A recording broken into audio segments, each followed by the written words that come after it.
નમસ્કાર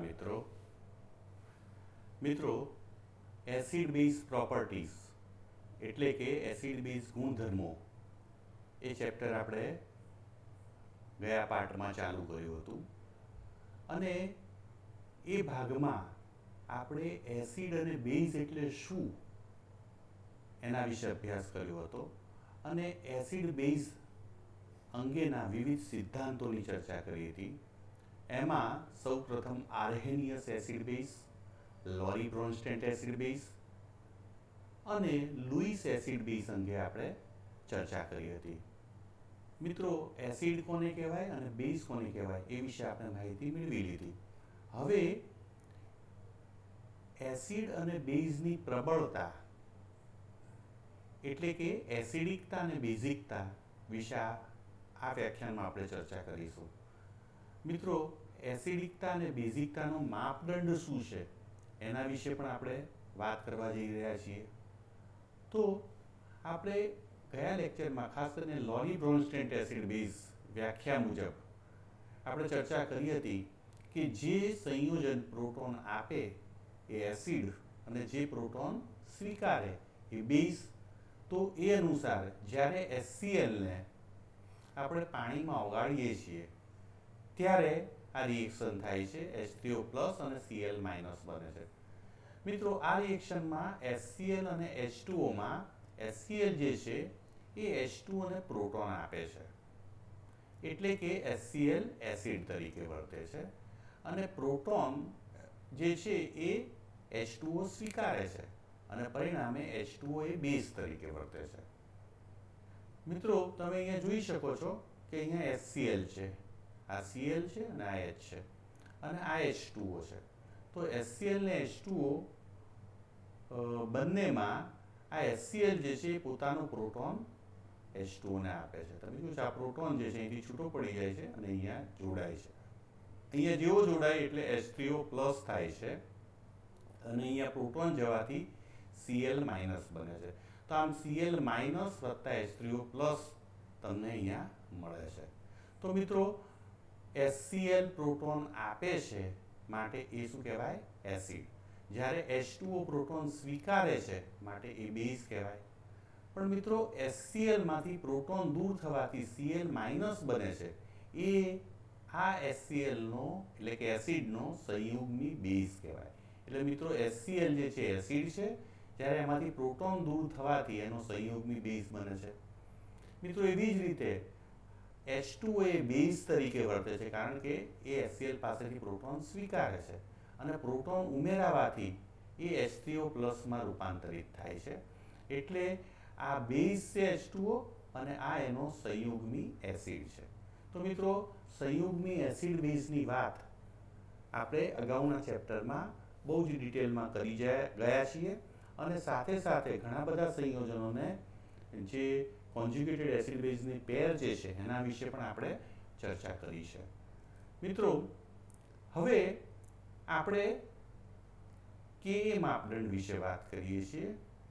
તો સૌપ્રથમ અહીંયા જે એસિડનું જે છે એ જનરલ રિએક્શન દર્શાવેલું છે. મિત્રો, કોઈ એક એસિડ છે કે જેનું બંધારણ જે છે Ha છે.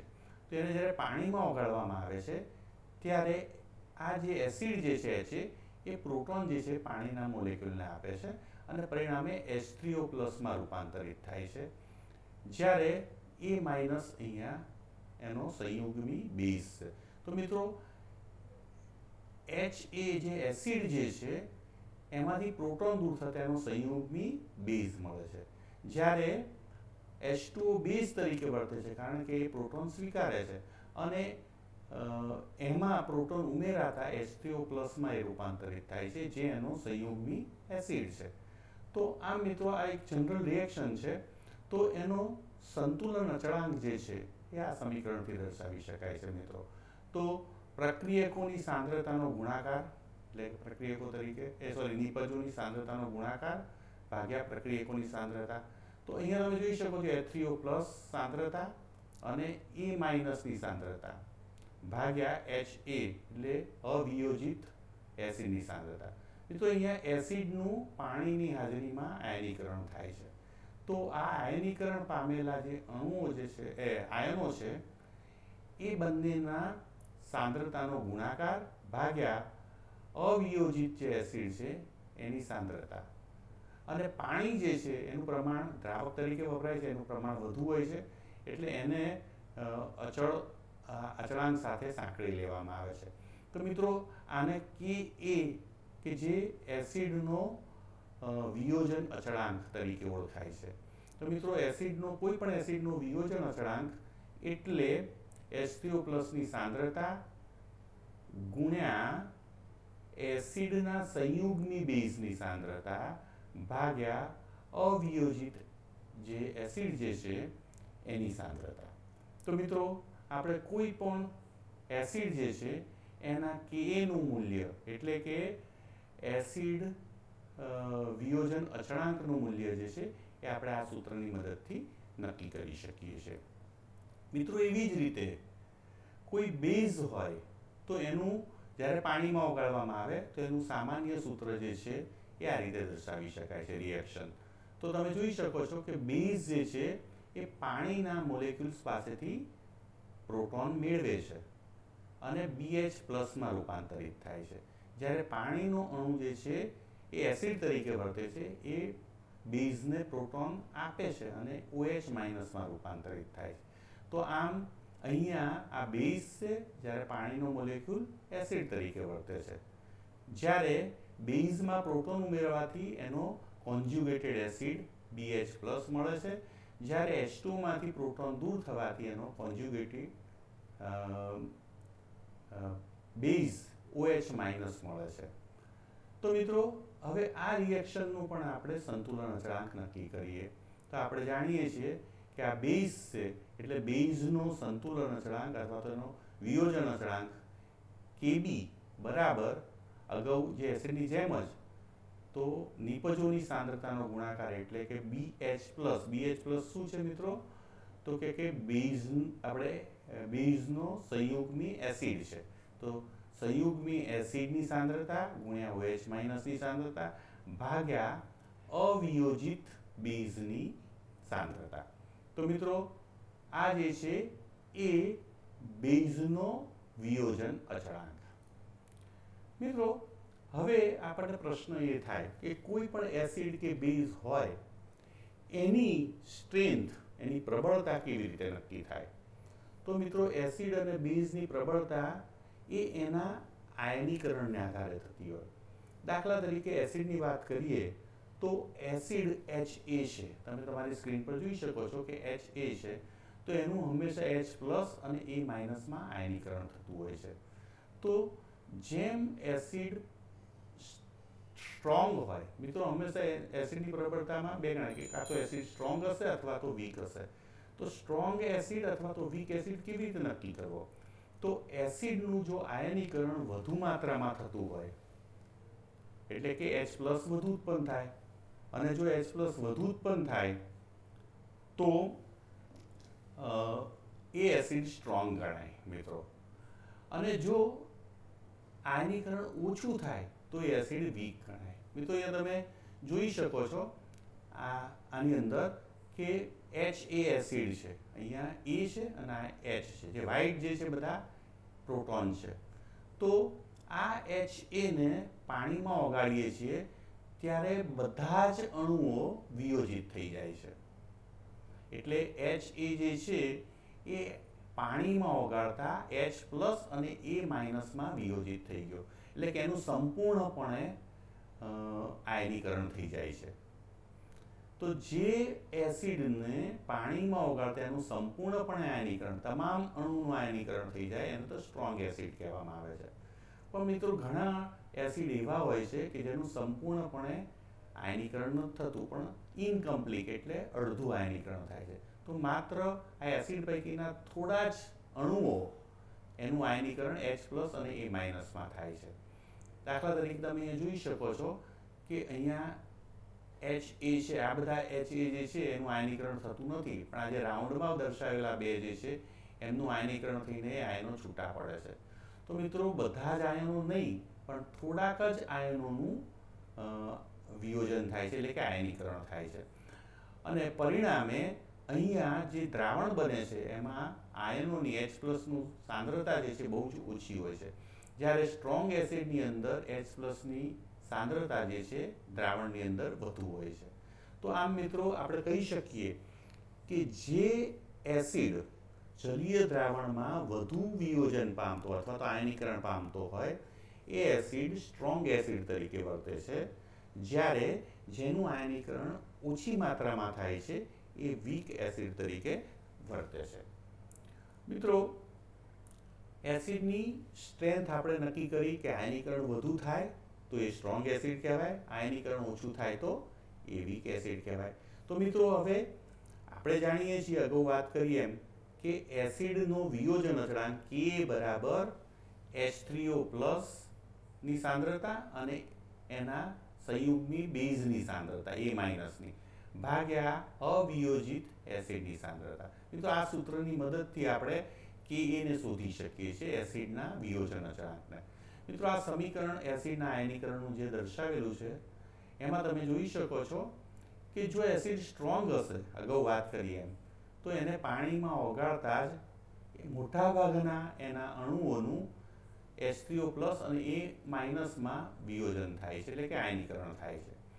અને આ આયનીકરણને કારણે H3O+ અને A- સાંદ્રતા વધે છે. મિત્રો, આયનીકરણ વધુ થાય તો Ha વપરાઈ જાય છે, એટલે કે અવિયોજિત Ha જે છેદમાં છે એની સાંદ્રતા બહુ જ ઓછી હોય છે. આનો અર્થ એમ થયો કે સ્ટ્રોંગ એસિડમાં આયનીકરણ વધુ હોવાથી જે અંશમાં આવેલા બે ઘટકો છે H3O+ અને A- આ બંનેની સાંદ્રતા વધે છે, જ્યારે HAની સાંદ્રતા અવિયોજિત એસિડની સાંદ્રતા ઓછી હોય છે. એટલે અંશ મોટો થાય છે, એનું મૂલ્ય વધે છે, જ્યારે છેદનું મૂલ્ય ઓછું થાય છે અને પરિણામે Kનું મૂલ્ય ઓવરઓલ વધે છે. તો મિત્રો, જો એસિડ સ્ટ્રોંગ હશે તો આયનીકરણ વધુ, અને આયનીકરણ વધુ તો Kનું મૂલ્ય પણ વધે છે. હવે મિત્રો, આપણે વીક એસિડની વાત કરીએ. જો અણુ વીક એસિડ હશે, સંયોજન વીક એસિડ હશે, તો એને પાણીમાં જ્યારે ઓગાળવામાં આવે છે ત્યારે એનું આયનીકરણ અલ્પ માત્રામાં થાય છે, અગાઉ વાત કરી એમ, અને પરિણામે H3O+ અને A- ઓછા બને છે. અને ઓછા બને એટલે કોન્સન્ટ્રેશન ઓછું થાય છે, એટલે એની સાંદ્રતામાં ઘટાડો થાય છે. જ્યારે આયનીકરણ ઓછું થવાથી જે અવિયોજિત એસિડ છે એની સાંદ્રતા વધુ હોય છે. એટલે અહીંયા વીક એસિડની અંદર આયનીકરણના અલ્પ પ્રમાણને લીધે અંશ જે છે, એટલે કે ઉપરનો ભાગ, એનું મૂલ્ય ઓછું થાય છે, જ્યારે છેદનું મૂલ્ય વધે છે, અને પરિણામે ઓવરઓલ Kનું મૂલ્ય જે છે એમાં ઘટાડો થાય છે. તો આનો અર્થ એમ થયો કે કોઈ પણ એસિડ હોય એના Kના મૂલ્યના આધારે આપણે બહુ સહેલાઈથી એ સ્ટ્રોંગ એસિડ હશે કે વીક એસિડ હશે એને આપણે નક્કી કરી શકીએ છીએ. તો મિત્રો, જે એસિડનું Kaનું મૂલ્ય, એટલે કે એસિડના વિયોજન અચળાંકનું મૂલ્ય વધારે એ એસિડ સ્ટ્રોંગ, અને જેના એસિડના વિયોજન અચળાંકનું મૂલ્ય ઓછું, એટલે કે Kનું મૂલ્ય ઓછું, એમ એ વીક એસિડ ગણી શકાય. તો આમ મિત્રો, એસિડની જે પ્રબળતા જે છે એને આપણે Kના મૂલ્ય દ્વારા એની સાથે સાંકળી શકીએ. મિત્રો, હવે આપણે જાણીએ છીએ કે કોઈ પણ એસિડ હોય એ મુખ્યત્વે બે પ્રકારના હોય છે, મોનોપ્રોટીક એસિડ અને પોલીપ્રોટીક એસિડ. મિત્રો, મોનોપ્રોટીક એસિડ કોને કહેવાય?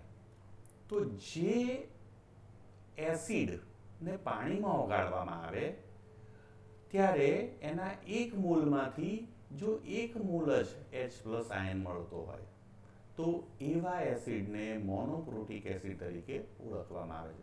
દાખલા તરીકે HCl, HNO3, આ બંનેને એક મોલ અણુને જ્યારે પાણીમાં ઓગાળવામાં આવે ત્યારે એમાંથી સંપૂર્ણ આયનીકરણ થાય તો એક મોલ H+ મળતો હોય છે. મિત્રો, હવે મિત્રો આપણે પોલીપ્રોટીક એસિડની વાત કરીએ.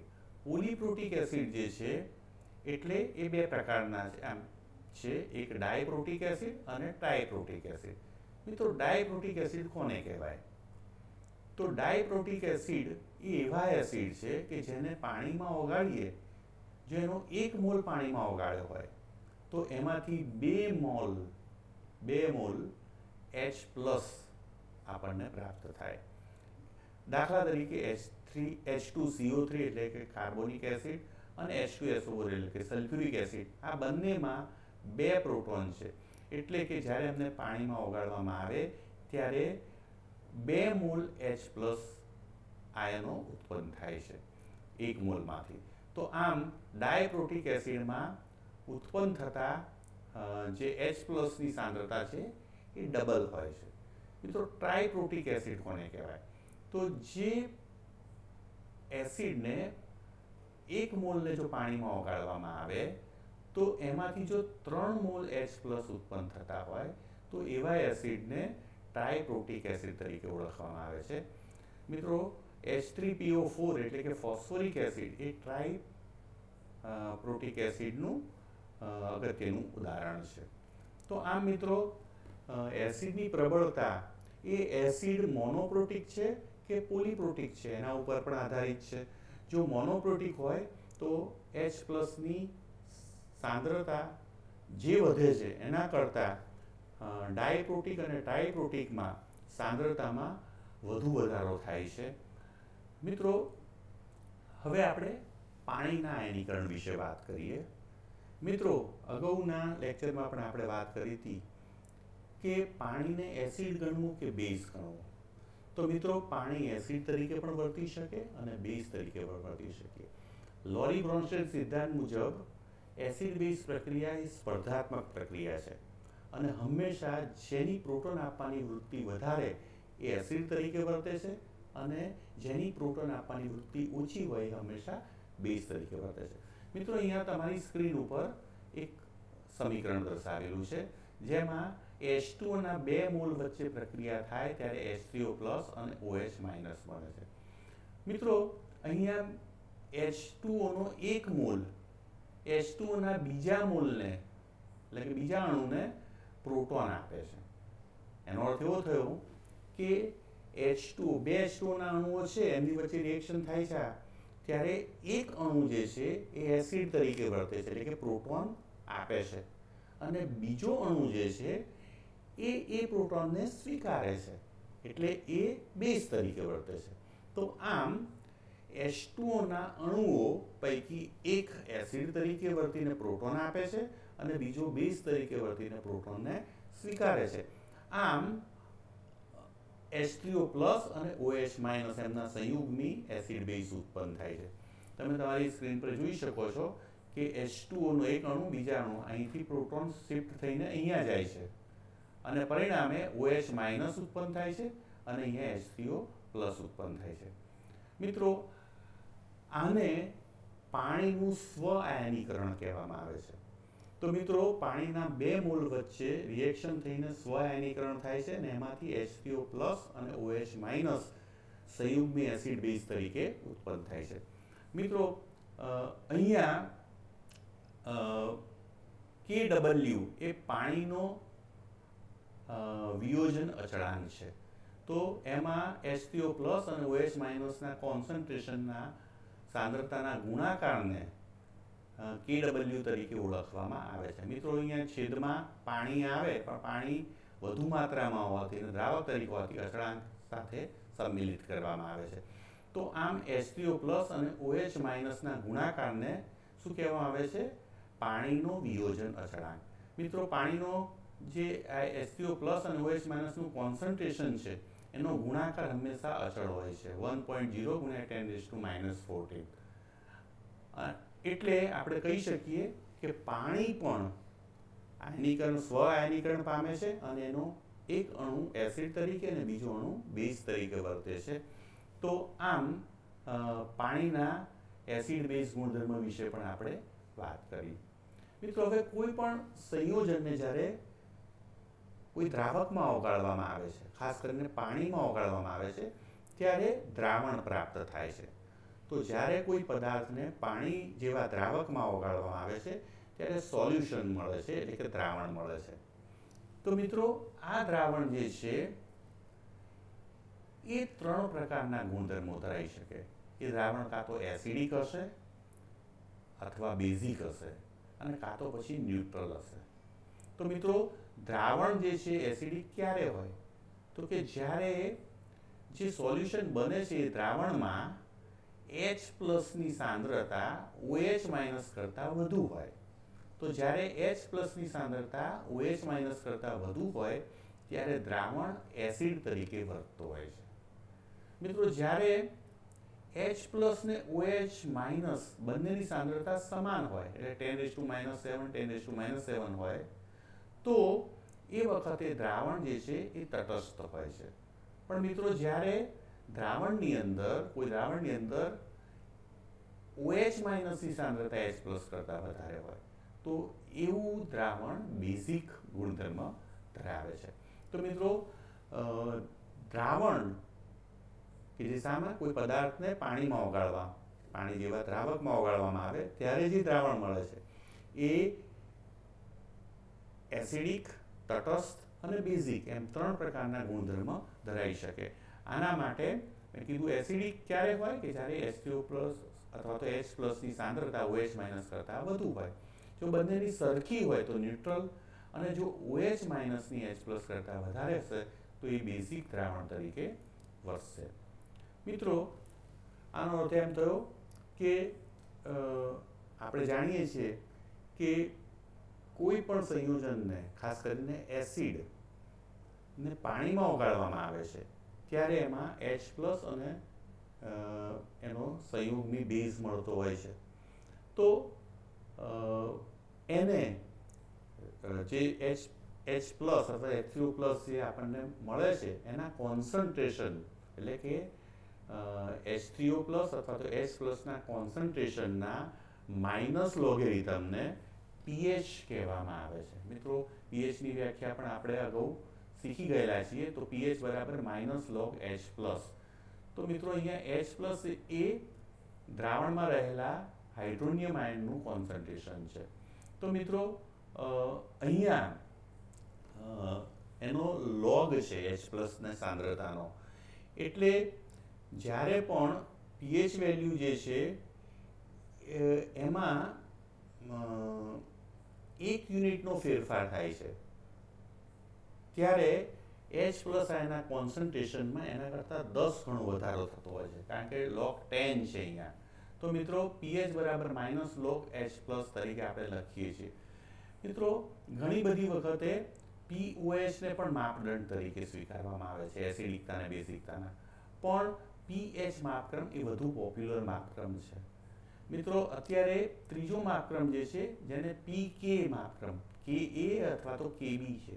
તો pKa બરાબર -log Ka. તો મિત્રો K ના મૂલ્યને પણ -log Ka તરીકે કરવામાં આવે તો pKa મળે છે. તો અત્યારે સૌથી વધુ પ્રચલિત માપદંડ હોય તો એ pH નો અને pKa નો માપદંડ છે. તો મિત્રો જો pH ના માપક્રમની વાત કરીએ તો જો pH કોઈ પણ દ્રાવણની 1 થી 7 ની વચ્ચે હોય તો એ દ્રાવણ એસિડિક હોય છે. જો pH નું મૂલ્ય 7 હોય તો દ્રાવણ તટસ્થ હોય છે અને 7 થી 14 ની વચ્ચે હોય તો દ્રાવણ જે છે એ કેવું હોય છે? બેઝિક હોય છે. મિત્રો અહીંયા pH બરાબર આપણે વાત કરી -log H પ્લસ છે. મિત્રો જો કોઈ દ્રાવણની અંદર H પ્લસની સાંદ્રતા 1.0 × 10⁻⁹ મોલર હોય તો H પ્લસની સાંદ્રતા જો આટલી હોય તો એની જો અહીંયા મૂકી દેવામાં આવે તો એનો લોગેરિધમ માઇનસ કરીએ તો pH વેલ્યુ 9.00 આવે છે. મિત્રો અહીંયા 1.0 કે 1.2 × 10⁻⁹ હોય એટલે કે 2 સિગ્નિફિકન્ટ ફિગર જો હોય તો અહીંયા હંમેશા pH વેલ્યુ પણ ડેસિમલ પછી 2 ફિગર મૂકવામાં આવે છે હંમેશા. મિત્રો અહીંયા જે એક ગ્રાફિકલ ફોર્મ આપ્યું છે એમાં તમે જોઈ શકો છો કે ઉપરનો બ્લુ ભાગ જે છે એ બેઝિક ભાગ છે, અહીંયા ન્યુટ્રલ છે બંનેના સંપર્ક સ્થાને, જ્યારે આ પિંક ભાગ જે છે એ એસિડિક ભાગ છે. મિત્રો એની ડાબી તરફ H પ્લસ આયનનું કોન્સન્ટ્રેશન આપેલું છે 1 10⁻⁻⁻⁻⁻⁻⁻⁻⁻⁻⁻⁻⁻⁻⁻⁻⁻⁻⁻⁻⁻⁻⁻⁻⁻ઉપર જઈએ છીએ એમ કોન્સન્ટ્રેશન ઘટતું જાય છે પ્લસ આયનનું. જેમ H+આયનનું કોન્સન્ટ્રેશન ઘટતું જાય એમ દ્રાવણ એસિડિકમાંથી ધીરે ધીરે ન્યુટ્રલ અને પછી બેઝિક બનતું જાય છે. મિત્રો, જો એને આ વ્યાખ્યા મુજબ જો એને વ્યાખ્યાયિત કરવામાં આવે તો જ્યારે કોન્સન્ટ્રેશન 1 હશે ત્યારે પીએચનું મૂલ્ય 0 હશે, 10⁻⁻ હશે ત્યારે 1, 2, 3, 4 એમ કરીને પીએચના 14 સુધીના મૂલ્યો છે. કારણ કે કેડબલ્યુનું મૂલ્ય 10⁻14 છે. એટલે 0 થી લઈને 14 સુધી આપણને પીએચ વેલ્યુ મળે છે. એમાંથી 0 થી 7 જે છે એ એસિડિક રેન્જ છે, જ્યારે 7 થી 14 જે છે એ બેઝિક રેન્જ છે. જો 7 હોય તો એ દ્રાવણ ન્યુટ્રલ હોય છે. તો NaHનું કોન્સન્ટ્રેશન એ 1 મોલર જો NaH હોય તો એનું પીએચ જે છે 14 હોય છે, જ્યારે 1 મોલર HCl હોય તેની પીએચ લગભગ 0ની નજીક હોય છે. તો આમ મિત્રો, કોઈ પણ સંયોજનોને એ પીએચ સ્કેલને આધારે એસિડિકતા અને બેઝિકતા નક્કી કરવામાં, એની પ્રબળતા નક્કી કરવામાં આપણને આ સ્કેલમાં ઉપયોગી નીવડે છે. મિત્રો, પીએચ જે માપક્રમ જે છે એની મર્યાદા એ છે કે જલીય દ્રાવણોમાં ઉપયોગી છે અને જે દ્રાવણોનું સંપૂર્ણપણે આયનીકરણ થતું હોય, જે સંયોજનોનું સંપૂર્ણપણે આયનીકરણ થતું હોય દ્રાવણની અંદર, તો એવા જેની પીએચ ખરેખર 14 કરતાં વધુ છે પણ જલીય દ્રાવણમાં પીએચ જે છે 14 થી વધુ અથવા તો 0 થી ઓછી પીએચને માપી શકાતી નથી. અને પરિણામે પીકેએ માપદંડ જે છે એ વધુ પોપ્યુલર બન્યો છે. અને પીકે માપદંડ અનુસાર શું થાય છે કે પીકે બરાબર -log 10 કે, એટલે કે કેના મૂલ્યના માઇનસ લોગેરિથમને પીકેએ વેલ્યુ કહેવામાં આવે છે. એટલે કોઈ પણ એસિડ હોય એનો ડિસ્યુશન કોન્સ્ટન્ટ હોય એના 10 લોગેરિઝમનું માઇનસ જે છે એને પીકે કહેવામાં આવે છે. તો મિત્રો, અહીંયા જો એસિટિક એસિડ તમે લો તો એની પીકેનું મૂલ્ય 4.8 છે, જ્યારે લેક્ટિક એસિડનું પીકેનું મૂલ્ય 3.8 છે. એટલે જેમ પીકેનું મૂલ્ય ઓછું એમ એસિડ વધુ સ્ટ્રોંગર. મિત્રો, અગાઉ આપણે જે વાત કરી એ કેના મૂલ્યની વાત કરેલી. એટલે કેનું મૂલ્ય વધુ એમ એસિડ વધુ સ્ટ્રોંગ અને કેનું મૂલ્ય નીચું એમ એસિડ વીક ગણાય. પણ અહીંયા પીકેની વાત છે. પીકે એટલે -log 10 કે છે અને પરિણામે હંમેશા કે કરતાં પીકેનું મૂલ્ય નેગેટિવ થઈ જાય છે. અને પરિણામે આપણે જે પહેલાં જે ગણતા હતા કે વધુ કેનું મૂલ્ય એમ એસિડ પ્રબળ અને ઓછું કેનું મૂલ્ય એમ એસિડ નિર્બળ. તો પીકે માટે ઉલટું થઈ જાય છે. તો કે જેમ પીકેનું મૂલ્ય વધુ એમ એસિડ નિર્બળ, જ્યારે પીકેનું મૂલ્ય ઓછું એમ એસિડ પ્રબળ. તો આમ એસિડિક એસિડ કરતાં લેક્ટિક એસિડના પીકેનું મૂલ્ય ઓછું છે, માટે લેક્ટિક એસિડ જે છે એ એસિડિક એસિડ કરતાં વધુ સ્ટ્રોંગ છે. તો મિત્રો, અહીંયા પણ પીકે માપદંડ અહીંયા દર્શાવેલો છે, કેના મૂલ્ય ઉપર આધારિત છે. અને મિત્રો, તમે અહીંયા જોઈ શકો છો કે 0 કરતાં પણ ઓછું એના મૂલ્ય એટલે કે માઇનસમાં પણ જાય છે, એવી રીતના 14 થી ઉપર પણ જાય છે. તો આમ મિત્રો, પીએચ માપદંડની સાપેક્ષે પીકે માપદંડની વિશેષતા એ છે, એનો ફાયદો એ છે કે એની રેન્જ 0 થી 14 વચ્ચે મર્યાદિત ના રહેતા એના કરતાં પણ બહાર નીકળી શકે છે. અને પરિણામે જે આયનોનું સંપૂર્ણ આયનીકરણ થાય છે શામાં? પાણીમાં, એવા સંયોજનોને અન્ય દ્રાવકો એમોનિયા, SO2 બીજા દ્રાવકોમાં ઓગાળવામાં આવે અને એની પીકે માપવામાં આવે તો એ 14 કરતાં વધુ અથવા તો 0 કરતાં ઓછી પણ જોવા મળે છે. તો આમ પીકે માપદંડને આધારે આપણે કોઈ પણ સંયોજનની એસિડિકતા કે બેઝિકતા નક્કી કરી શકીએ. મિત્રો, તમારી સ્ક્રીન ઉપર કેટલાક કાર્બનિક સંયોજનોના પીકેના મૂલ્યો દર્શાવેલા છે. તો હાઇડ્રોક્લોરિક એસિડ કેટલાક એનું -8 પીકેનું મૂલ્ય છે, એમાંથી એનો કોન્જ્યુગેટેડ બેઝ મળે છે અહીંયા. એવી રીતે એસિટિક એસિડમાંથી એસિટેટ આયન કોન્જ્યુગેટેડ બેઝ મળે છે, પીકેનું મૂલ્ય 5 છે. એવી રીતે NH4+ માંથી NH3, H2 માંથી OH-, આ જે CH3 C triple bond CH જે છે એનો આ H જે દૂર થાય તો એનો એનાયન બને છે, એનો સંયુગ્મી બેઝ, એનું pK નું મૂલ્ય થશે. તો અહીંયા pK નું મૂલ્ય ઉપરથી નીચેની તરફ જતા કેવું થાય છે? વધે છે.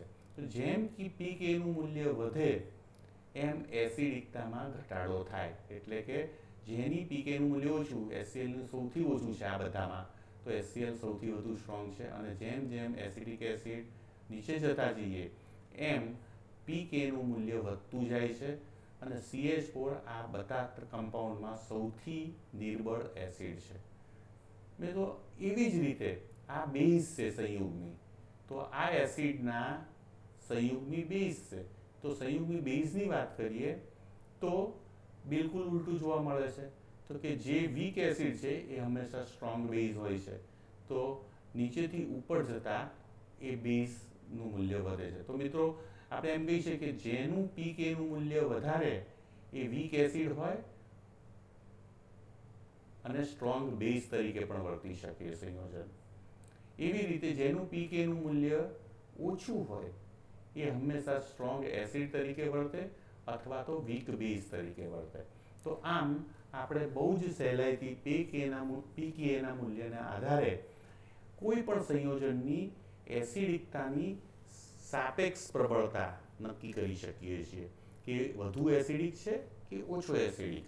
તો અહીંયા આ બીજું ટેબલ આપેલું છે કે જેની અંદર પણ અન્ય કમ્પાઉન્ડ અહીંયા આપેલા છે. અને આ બધાના તમે જુઓ છો તો -7, -5 નીચે તરફ વધતું જાય છે મૂલ્ય. અને એને કારણે જે એસિડિકતા જે છે એ ઓછી થતી જાય છે. તો સૌથી વધુ HCl, એના કરતાં નીચે તરફ જતાં એ મૂલ્યમાં ઘટાડો થાય છે.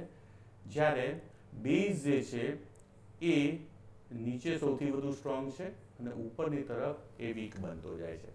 તો મિત્રો અહીંયા તમે જોયું કે આજના આપણા ચેપ્ટરમાં આપણે ગઈ વખતે જે એસિડ બેઝ વિશે જે વ્યાખ્યા નક્કી કરી હતી અને આપણે એસિડ કોને કહેવાય ને બેઝ કોને કહેવાય એના વિશે શીખ્યા હતા.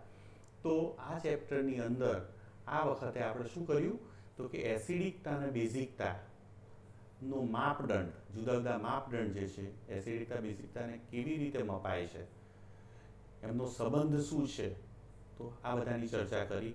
અને મિત્રો બહુ સહેલાઈથી pKa મૂલ્યના આધારે, એ માપદંડના આધારે આપણે કોઈ પણ સંયોજનની સાપેક્ષ એસિડિકતા કે બેઝિકતા નક્કી કરી શકીએ છીએ. એ બંને વચ્ચે પ્રક્રિયા થશે તો કોણ એસિડ તરીકે વધશે અને કોણ બેઝ તરીકે વધશે એ પણ નક્કી કરી શકીએ છીએ. તો મિત્રો આજે આપણે આ વાત કરી એસિડિકતા અને બેઝિકતાના માપદંડ વિશે.